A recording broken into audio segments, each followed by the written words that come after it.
cycle of financial debt, fear-mongering on the news, instability in the home, soul-crushing jobs, and toxic social media, and so they are living in a never-ending state of stress, which results in the nocebo effect. Our well-being is a reflection of how we perceive the world. If we gain an understanding over how our emotions affect our biology, then we gain the ability to take back control over our health and come into alignment with our mind, body, soul, genetics, and environment. Today's episode is from the original Gaia series, Rewired, by the wise and powerful Dr. Joe Dispenza. This episode will break down the difference between living in survival and living in creation. You are not a victim of your genetics or environment. You have the capacity to experience reality and transform it. It's time to take our power back. Sit back and enjoy this insightful presentation with Dr. Joe Dispenza.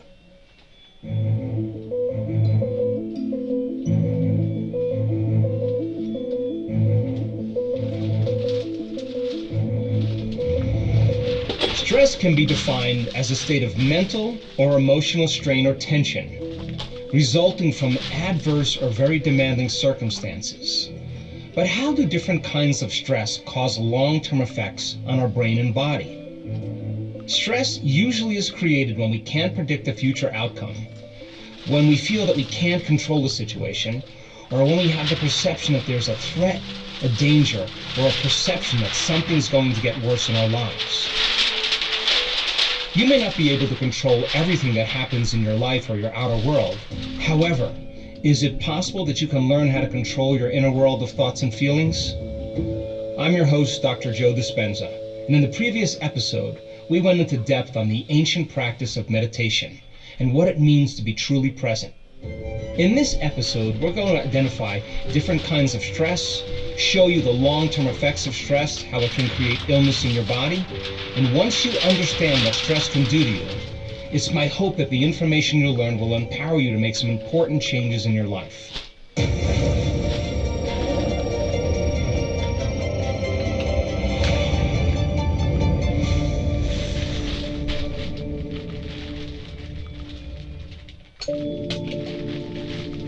There are three types of stress. There's physical stress, chemical stress, and emotional stress. Now, physical stress are things like traumas, accidents, injuries, falls. Chemical stress, flus, bacteria, viruses, blood sugar levels, toxins in food. Emotional stress, family tragedy, second mortgages, single parenting, traffic jams. And all of these different stressors, whether they're physical, chemical, or emotional, knock your brain and body out of balance. In fact, the definition of stress is when your brain and body are knocked out of homeostasis.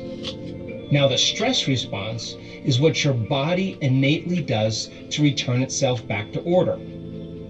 When you or any organism in nature begins to perceive a danger or a threat in their external environment, they turn on a primitive nervous system called the fight or flight nervous system. And when the person or the organism is perceiving that danger, the body innately begins to mobilize enormous amounts of energy and resources. All of its energy now is being mobilized to be able to adapt to the stress in the environment. So then we begin to tap the body's vital resources so that we can survive the condition in the outer world.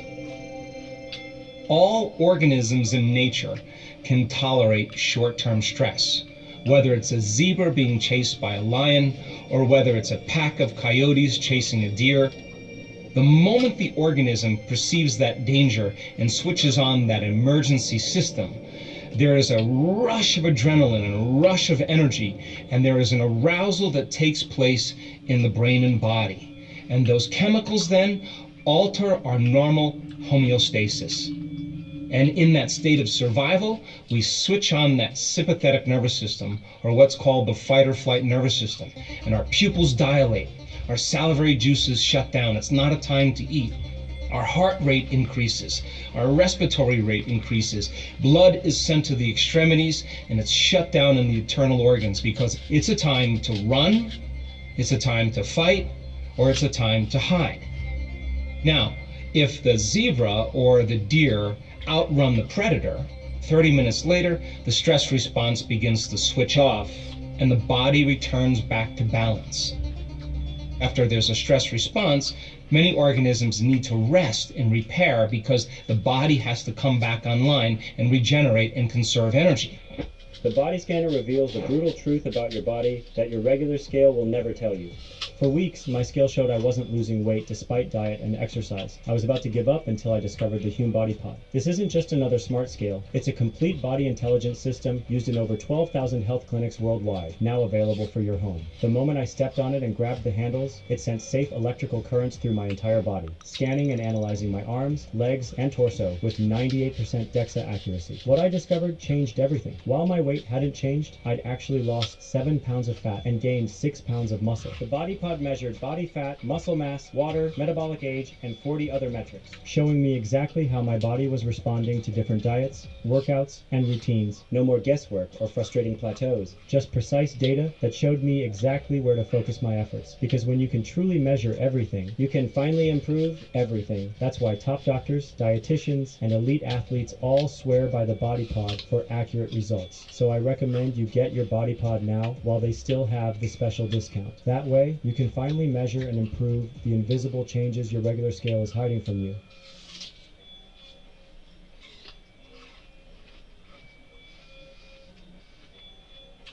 I have an apartment in Dubai next to Dubai Mall, which is this massive mall with 5,000 stores. So I needed to buy some items for my new apartment. I needed a backpack, I needed some detergent, I needed a mop, I needed all of these things. And I was ready going to Dubai Mall, scour 5,000 stores to find my list. So I put it in ChatGPT, I put my list down, and I didn't expect it to work, but ChatGPT told me exactly what store to go to get the items I need. But then it said something that really hit me. It said, buy the backpack first, because after you buy the backpack, you can use it to carry all the other items. I didn't ask for this. I asked for, give me the most effective stores. And that's when it hit me. ChatGPT wasn't that smart 3 months before. So that day I called up my COO and I said, we're going to freeze all hiring. We employed around 400 people. We froze all hiring. For the last 1 year, we've not hired anyone new. We're just focused on our current employees and training them on AI. Now, all of this means we're entering a new era of human flourishing. Did you know?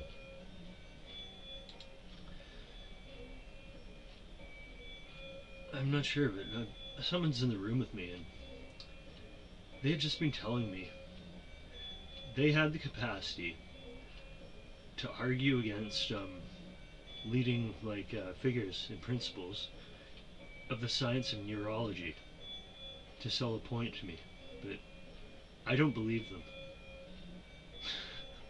I'm going to keep listening though to other sources.